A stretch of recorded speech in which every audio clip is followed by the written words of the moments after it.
मन के जीते जीत है, मन के हारे हार। हार गए जो बिन लड़े, उन पर है धिक्कार।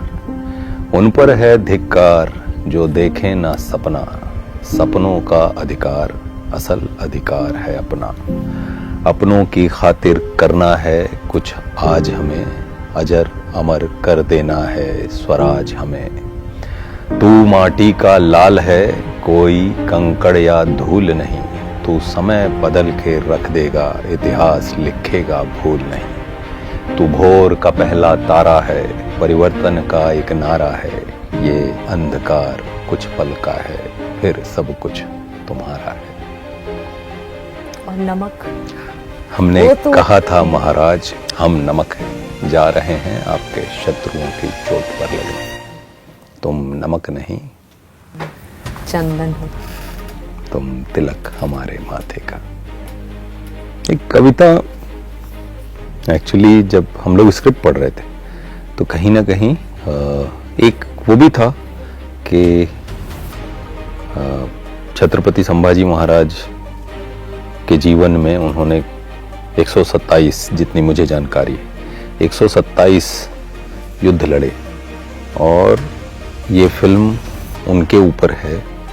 तो वॉर है भर भर के, और वॉर फिल्म में ऑलमोस्ट क्लाइमेक्स में कविता का पार्ट होगा और लोग जार जार रोएंगे, ये सोचा नहीं था। हम लोग इनफैक्ट कहीं ना कहीं थोड़ा एक वो था कि वॉर फिल्म के ऑलमोस्ट क्लाइमेक्स में जब कविता पढ़ी जाएगी तो लोगों का रिस्पांस क्या होने वाला है, क्योंकि एक बहुत बड़ा डिसीजन था। छत्रपति संभाजी महाराज और कवि कलश जी, उनके बीच में कविताओं में बातचीत हुई थी, तो वो था। लेकिन आप एक क्रिएटिव लिबर्टी के साथ आप गद्य में जा सकते थे, लेकिन लक्ष्मण उतेकर सर ने कि नहीं मुझे कविता ही चाहिए, तो जिम्मेदारी बहुत बढ़ गई थी। और ये मेरा फेवरेट सीन था, मैं इस सीन का इंतज़ार कर रहा था। विकी का भी ये फेवरेट सीन था, हम दोनों इस सीन का इंतज़ार कर रहे थे। मैं ये लास्ट वीक मैंने ये फिल्म देखी और बहुत सालों के बाद थिएटर, क्योंकि अब कॉन्सेप्ट इतना है नहीं थिएटर जा कर के देखने वाला, समय की भी कहीं ना कहीं कमी है, और जो लिबर्टी है, ये जो टाइम था कोविड का, उसके बाद से लिबर्टी भी मिल गई कि आपको ठीक है आप अपने घर पे बैठ के देख सकते हैं या समय के अनुसार। मगर मैंने बहुत समय के बाद देखा तो रील्स बहुत आ रही थी कि लोग बहुत इमोशनली कनेक्ट कर रहे हैं, रो रहे हैं थिएटर में। तो मुझे लगा कि होगा कुछ एक आधा तबका जो रो, मतलब ठीक है फिल्में इम्पैक्ट क्यों नहीं करती हैं।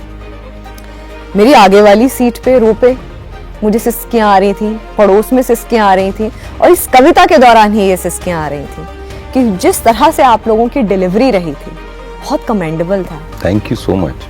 और आपने जब नमक वाला वो जो पोएट्री पढ़ी थी, वो जो अंदर से आपने जान डाली थी, वो मैं यही कहूँगी क्योंकि एक आर्टिस्ट रह चुकी हूँ तो मुझे पता है वो अंदर से जो जान डाली थी, जो आपको पता था उस वक्त ये कनेक्ट कर ले जाएगा ऑडियंस के साथ। ये नहीं पता होता कि मैं जो कर रहा हूँ ये कितना कनेक्ट करेगा। अंदर एक आवाज़ होती है, अंदर कोई बैठा होता है जो ये बताता है कि कुछ ठीक हुआ है। जब मैं ये ख़त्म किया था, घर आया था, तो मैंने घर पे बोला था कि आज कुछ हुआ है, लेकिन ऐसा हुआ है, ऐसे लोग रिसीव करेंगे इस सीन को, इसका अंदाज़ा नहीं था। लेकिन कहीं लोगों को भावनात्मक तल पे बहुत छू गया है, और अब ये फिल्म हम लोगों की है ही नहीं, अब ये फिल्म लोगों की हो गई है। क्योंकि जिस तरीके से फिल्म देखी जा रही है, जिस तरीके से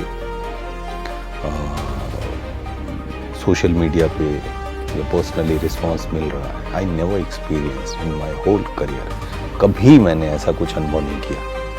तो है, और वो सीन जब हम लोग पढ़ रहे थे, मैं और विक्की लक्ष्मण सर के साथ, क्योंकि बहुत सारे सीन हैं हमारे साथ में, तो हमारी कई बार रीडिंग हुई, तो लक्ष्मण सर ने उस सीन के लिए जो बताया था डिस्क्रिप्शन, आज जो हम पर्दे पे देख रहे हैं, उस समय उन्होंने एग्जैक्टली सेम चीज़ बोली थी कि मुझे ये चाहिए, ऐसे बंधे हैं, कवि जी को ऐसे लेके जा रहे हैं, दोनों का बैक है, और जैसे जैसे दूर जाएंगे वॉल्यूम आपको तो बढ़ेगी। और वो जो डिज़ाइन है कि खड़े हैं लोग, कि इधर ये लोग खड़े हैं, उधर तंबू है जहाँ पे सुल्तान बैठा है औरंग, और तो ये सब डिज़ाइन उन्होंने तभी बताया था, because he is DOP also.